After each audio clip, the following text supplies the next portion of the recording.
akhirnya kalau merasa nggak nyaman itu kan jadinya nggak ada rasa curiosity lagi, dan akhirnya dampaknya juga teknik active listening-nya berantakan, questioning-nya berantakan gitu ya. Mmm. Nah, jadi harus sesegera mungkin seorang coach itu menyadari.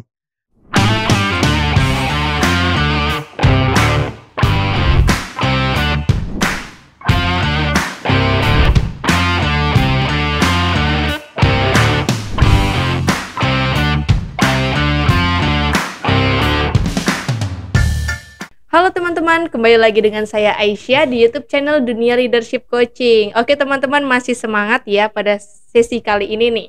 Oke, sesi kali ini kita akan membahas nih teman-teman mengenai perception is projection. Nah loh, itu apa ya? Maksudnya apa yang kita proyeksi, apa yang kita persepsikan akan terproyeksi. Di dalam coaching itu maksudnya apa ya? Nah, kita akan bahas ini lebih lanjut nih teman-teman pada sesi kali ini. Sebelum kita bahas lebih lanjut, kita simak yang berikut ini dulu ya. Sebelum Anda lanjut nonton video ini, silakan Anda subscribe, like, dan share kepada teman-teman Anda sehingga channel ini bisa bertumbuh. Oke teman-teman, kembali lagi nih. Sekarang kita sudah bersama Coach Aditya Amijaya. Kita sapa dulu yuk coachnya. Halo Coach Halo Adit. Masih Aisyah. semangat Coach? Masih? Masih? Untuk rekaman kita Yap. udah jam-jam makan siang ini sebenarnya Coach ya? Oh, udah jam 11. Iya, 11. 11. 11. Jam 11, 11 menit, 11 detik. Tapi kita harus semangat ya Coach ya membagi informasi nih buat teman-teman sahabat coaching nih yang selalu setia menonton YouTube Boleh, channel kita. tentunya. Oke Coach, pada sesi kali ini nih kita mau bahas lagi nih. Aku mau nanya nih Coach nih mengenai perception is projection. Itu maksudnya kalau yang aku tangkep gitu ya Coach ya. Itu adalah suatu hal yang kita persepsikan akan kita proyeksikan. Itu kalau di dalam Mmm, ilmu coaching mmm. gimana Coach maksudnya? Ya, jadi pernyataan ini kan dikemukakan oleh yang namanya Carl Gustav Jung ya. Oke. Dia seorang psikoterapis, eee, ya dari Swiss gitu ya. Oh, oke. Mmm, itu kalau yang belajar psikologi pasti kenal lah ya Iya, aku pernah tokoh ini gitu tokoh ya, ini pernah sempet di Carl mata Gustav kuliah aku juga Jung. ada nih, Oh, ada Carl ya? Gustav Jung. Ya gitu. Jadi apa sih maksudnya ya gitu, pernyataan dia ini ya, Mhm, ini juga persepsi dia kan gitu, mmm, mhm, bukan suatu realitas yang absolut juga sih gitu kan. mhm, Eee, jadi sebetulnya perception is projection itu maksudnya apa sih? Mungkin saya, meng-cross sedikit yang kamu bilang ya. mhm, Maksudnya itu gini, apa yang kita, persepsikan mengenai orang lain itu adalah proyeksi dari apa yang ada dalam diri kita gitu. apa yang kita persepsikan pada orang lain, Mhm. itu proyeksi dalam diri kita. Iya. Gitu. Oke, Kita melihat orang lain itu, mempersepsikan orang lain itu seperti apa, mhm, bergantung dari tentang apa yang ada dalam diri kita gitu loh. berarti Jadi hasil pemikiran? hasil proyeksi kita gitu Oh, ya. Ya misalnya kita mempersepsikan si A itu pelit misalnya. mhm, Ya jangan-jangan memang kita ada hal yang tentang pelit ini ada dalam diri kita juga gitu loh. Sehingga itulah mmm, yang menjadi fokus perhatian kita kepada orang ini. Si A ini kan nggak hanya pelit, ada hal-hal yang lain juga, mhm, mhm, ya kan. Tapi yang kita persepsikan si A ini hanya pelitnya aja gitu ya, mmm. gitu. Itu berarti ada pengalaman sendiri nggak sih sama orang yang mempersepsikannya itu, kayak dia punya pengalaman, dia menemui orang-orang itu selalu berbagi gitu kepada dia gitu ya Coach ya, Bisa sehingga jadi. ketemu sama si A, kok sifatnya kayak gini, nggak seperti orang-orang yang dia Mhm, temui. ya itu, karena selama ini Oh, ya mungkin dia juga, merasa nggak nyaman dengan orang yang pelit mhm, mhm, mhm, gitu ya, karena pengalaman-pengalaman itu, gitu. mmm, Jadi sesuatu yang kita persepsikan dari orang itu pasti merupakan ada sesuatu yang dalam diri kita ya, yang berkaitan dengan yang orang itu gitu, yang kita mhm, mhm, persepsikan itu, mhm, mhm, gitu. Jadi, kayak ya proyeksi gitu ya, kita memproyeksikan diri kita. Jadi bukan berarti dia pelit karena saya pelit atau apa ya, mhm, mhm, tapi ada sesuatu yang terkait dengan pelit itu yang sebetulnya yang kita mungkin yang kita butuhkan atau yang kita alami gitu ya, mhm, sehingga mhm. kita memposisikan orang lain itu pelit gitu. Oh, berarti memang ada pengalaman-pengalaman Mhm, gitu ya Coach yang pernah dilaluinya?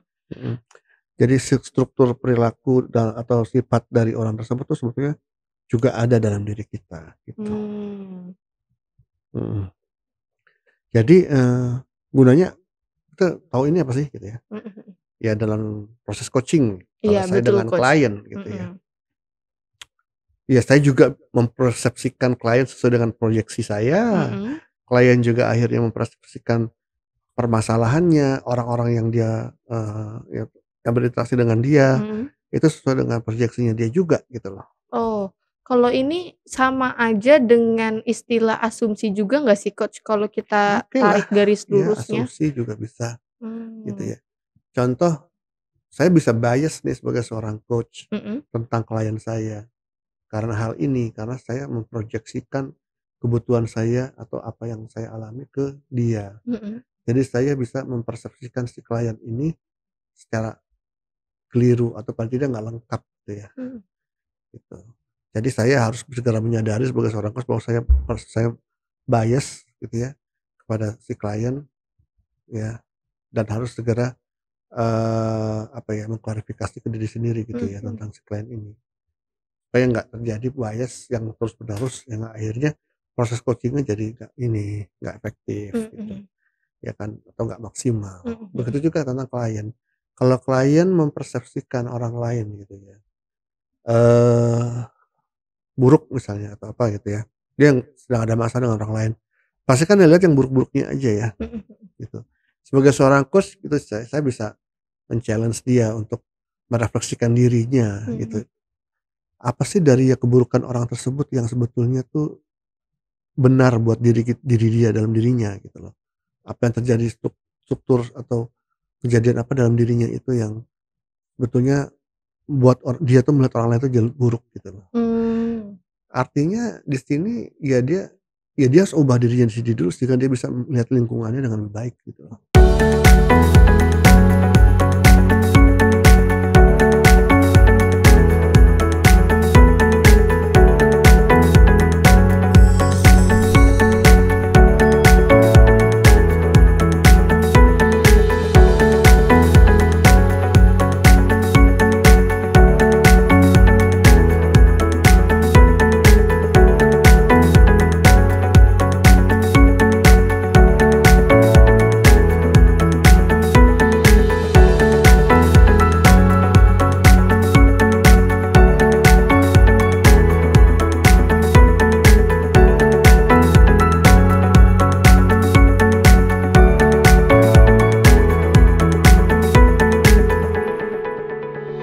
Berarti ini termasuk proses coaching-nya juga ya untuk memperbaiki dirinya Mhm, dulu gitu ya Coach ya? betul. Untuk Oh. menyadari dirinya dulu. Mhm. Jadi Berarti jadi kayak reframing juga ya, jadi kan oh, teknik-teknik ini sebenarnya ujung-ujungnya namanya istilahnya reframing juga ya. berarti kalau dalam proses coaching itu banyak teknik reframing yang diterapkan dong Coach pada Iya, klien? eee eee, intensinya reframing tapi metodenya beda-beda, Namanya atau gimana tekniknya tekniknya? beda-beda gitu ya, tapi ujung-ujungnya ya tentang reframing juga sih. Contohnya Coach gimana? Ini coba aku sebagai kliennya gitu, Iya, reframing-nya seperti apa? ya dengan pertanyaan-pertanyaan yang membuat kamu tuh self reflect dan akhirnya menyadari situasinya Mhm. dan menyadari cara pandang dia dengan orang lain itu ternyata bukan keliru sih, tapi Eee, hanya yang mendukung persepsi kamu aja Mmm. gitu kan atau, mendukung diri kamu aja tapi belum lihat secara lebih luas gitu ya. Mmm. Nah akhirnya dengan menyadari itu tinggal keputusan kamu, mau nggak nih melihatnya dengan cara yang lebih berbeda gitu, yang lebih empower misalnya. Mhm. Nah tentunya pada akhirnya kalau itu terjadi, bener-bener tuh kita bisa melihat orang lain dengan cara yang berbeda gitu. Itu namanya Oh. reframing. Jadi Oh. tadinya nggak langsung, "Jadi menurut kamu reframing-nya apa?" Ya nggak bisa begitu juga nanyanya, Oh. bingung dia maksudnya reframing apa? Iya, Kita kan heeh heeh. nggak ngajarin klien reframing itu apa kan, Mhm mhm mhm. kita memfasilitasi dia untuk bisa me-reframe dirinya Mmm, gitu, mhm. itulah coaching. Oke. Kalau tadi kan Coach bilang kan ya, berarti kan proyeksi itu, berbahaya mungkin ya Coach ya dalam sesi coaching gitu ya, baik Mhm, untuk klien ataupun untuk Coach-nya sendiri gitu betul, ya. Apa sih sikap apa yang seharusnya kita bisa terapkan gitu sebagai mhm, coach dan klien untuk meminimalisir terjadinya proyeksi iya. ini? Jadi kalau kita bicara tentang coach-nya dulu nih ya, Mhm karena kan coach-nya sangat berperan penting ya. mhm Kalau coach-nya dia punya persepsi yang salah tentang mhm klien atau mhm tidak lengkap tentang klien, karena proyeksi dari diri si coach itu sendiri gitu kan. mhm. Nah itu kan dampaknya bisa nggak maksimal Iya coaching-nya betul ya. betul Coach. Nah, misalnya kita mempersepsikan klien ini memang jelek gitu misalnya ya dalam hal apapun, jadi kita juga sebagai coach jadi merasa nggak nyaman, terus Mhm, apalah, mhm. terus jadi akhirnya kalau udah merasa nggak nyaman itu kan jadinya nggak ada rasa curiosity lagi, dan akhirnya dampaknya juga teknik active listening-nya berantakan, questioning-nya berantakan gitu ya. Mmm. Nah, jadi harus sesegera mungkin seorang coach itu menyadari. Sebelum Anda lanjut nonton video ini, silakan Anda subscribe, like, dan share kepada teman-teman Anda sehingga channel ini bisa bertumbuh. Nah, karena kan di kompetensi coaching nomor 2 itu kan namanya coaching mindset gitu ya, salah Mhm. satunya juga memang kita perlu menyadari adanya pengaruh, bias ini gitu ya, Oh. pemikiran ini, bias pemikiran ini. Segera mungkin kita menyadarinya, kalau sadar kita harus mengambil suatu tindakan bagaimana supaya bias ini bisa, hilang gitu ya. Mhm, Bentuknya apa sih tindakannya? Ya mhm. mengklarifikasi gitu ya Mmm. kepada dia gitu. Jadi, yang paling simpel kan gitu, Mhm. mengklarifikasi apakah persepsi saya ini benar atau salah sih gitu. Mmm, mhm. Gitu. Atau si klien ngomongnya begini-begini, ketika saya tanya klien jawab, oh jawaban klien itu tergantung bagaimana kita mempersepsikannya kan. Iya betul. Nah, apakah bagaimana cara mempersepsikannya ini sesuai dengan apa yang dimaksud oleh si klien Oh iya. tersebut, kita harus klarifikasi. Oh berarti seorang coach gitu ya, Coach, ya? Mhm, Memang harus menyadari ya, itu kayak hal yang penting dan utama juga ya dalam, betul, meminimalisir persepsi ini terjadi mhm, sehingga yang diproyeksikannya juga tidak salah. Kalau untuk gitu. seorang kliennya apakah sama, Coach? Iya, jadi kita juga harus aware bahwa kliennya ini mungkin terjadi perception objection itu. Mmm, Dia hanya mempersepsikan sesuatu yang tidak memberdayakan diri dia, gitu kan. mmm, Seorang coach harus aware itu dan akhirnya ya sama mengklarifikasi ke dia juga. mmm, Apakah cara pandang dia terhadap orang lain itu betul-betul fakta, realitas atau hanya persepsi dia. mhm, Dan pastinya kebanyakan karena persepsi doang kan, mhm. gitu. Kalau seorang coach boleh mengingatkan juga nggak sih kalau ke kliennya, misalkan Mhm, kalau ada yang masih ragu-ragu bisa kita tarik gitu lagi, atau ada mengingatkan gitu nggak kita notice mhm. kliennya?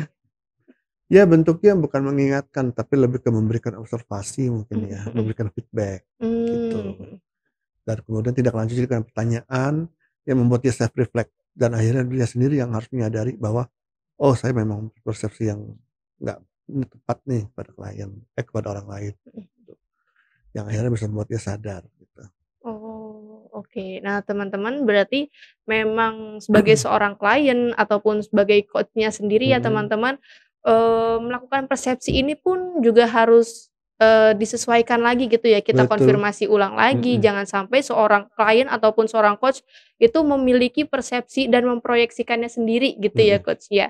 Nah, ini adalah ilmu yang ataupun skill yang harus dimiliki seorang coach juga ya salah mhm. satunya ya, Coach, ya?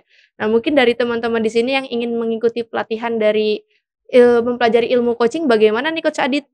Ya jadi coaching, belajar coaching itu memang ada ya, silabus yang mengajarkan tentang persepsi-persepsian ini ya, Mhm, menyadari tentang bias segala macam. mmm, Itu, perlu dipelajari dengan baik oleh seorang coach, sehingga akhirnya dia bisa coaching dengan lebih maksimal mmm, gitu ya. Nah, ini memang salah satu kompetensi ICF yang harus kuasai oleh seorang coach oke. gitu. Jadi ya tentu teman-teman harus belajar ini di lembaga pelatihan yang memang sudah diakreditasi oleh ICF gitu ya. Silakan buka di www.corporaconsulting.com ya, di situ di bagian certification, program certification-nya ada yang pilih coaching, di situ teman-teman bisa mempelajari lebih jauh tentang materinya Mhm. dan juga nanti kalau ada yang bingung silakan tanya kepada contact person-nya di sana gitu.